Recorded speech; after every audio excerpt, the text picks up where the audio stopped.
24 ঘন্টার মধ্যে 22 ঘন্টাই এই রাস্তাটি থাকে সাগরের নিচে, আর মাত্র 2 ঘন্টার জন্য জেগে ওঠে ভূপৃষ্ঠে। তখন চলাচল করে সকল প্রকার যানবাহন। হ্যাঁ, এমনই অদ্ভুত এক রাস্তা হয়েছে ফ্রান্সে। এই অদ্ভুত দৃশ্য দেখে প্রথমে মনে হবে এটি একটি সাধারণ রাস্তা, কিন্তু কিছুক্ষণ পরেই বুঝতে পারবেন যে রাস্তাটি ধীরে ধীরে পানির নিচে চলে যাচ্ছে। এই 4.5 কিলোমিটার দীর্ঘ রাস্তাটি যদিও অত্যন্ত ঝুঁকিপূর্ণ, তবুও সেখানকার মানুষ এই অদ্ভুত নিয়মে অভ্যস্ত হয়ে গেছে। বিশ্ববাসী এখনো জানতে চায় কেন এই রাস্তাটি এভাবে জেগে ওঠে এবং আবার ডুবে যায়। আজকের ভিডিওতে আমরা জানবো এই রাস্তাটির রহস্য এবং সেখানে গাড়ি চালানোর অভিজ্ঞতা কেমন। এছাড়া কেনই বা 24 ঘন্টার মধ্যে 22 ঘন্টায় রাস্তাটি সাগরের নিচে থাকে। এই অঞ্চলের উন্নয়নের মূল চাবিকাঠি হলো যোগাযোগ ব্যবস্থা, আর এই ব্যবস্থার জীবনরেখা হলো রাস্তাঘাট। পৃথিবীতে রাস্তার এক বিচিত্র জগৎ বিস্তৃত, সুন্দর, কিছু বিপজ্জনক, কিছু সুন্দর, আবার কিছু দুই রকমই হতে পারে। অনেক রাস্তা এরকম বিশেষ বৈশিষ্ট্যের অধিকারী যে সেগুলো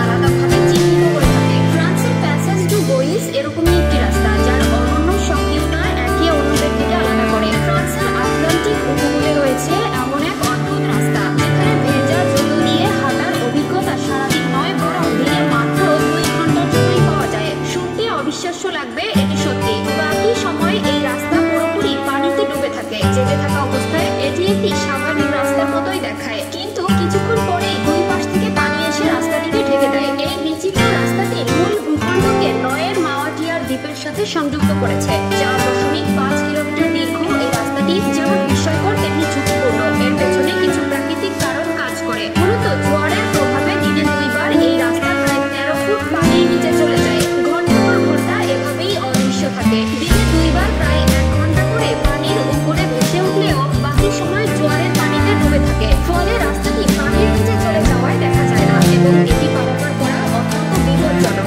দিনে 2 বার 1 বার 2 ঘন্টা পানির উপরে থাকার পর পানির স্তর দ্রুত বাড়তে শুরু করে। এই সময় রাস্তার গভীরতা 1.3 থেকে 4 মিটার পর্যন্ত হতে পারে। যদিও স্থানীয়রা এই জোয়ারের নিয়মে খাপ খাইয়ে দিয়েছে, তবুও প্রতি বছরই অনেকে এই রাস্তায় দুর্ঘটনার শিকার হয়। পূর্বে এই স্থানে শুধুমাত্র নৌকা যোগেই যাতায়াত করা যেত। সময়ের কালক্রমে উন্নত প্রযুক্তির দ্বারা ধীরে ধীরে এখানে রাস্তা বানানো সফল হয়। 1701 সালে প্রথম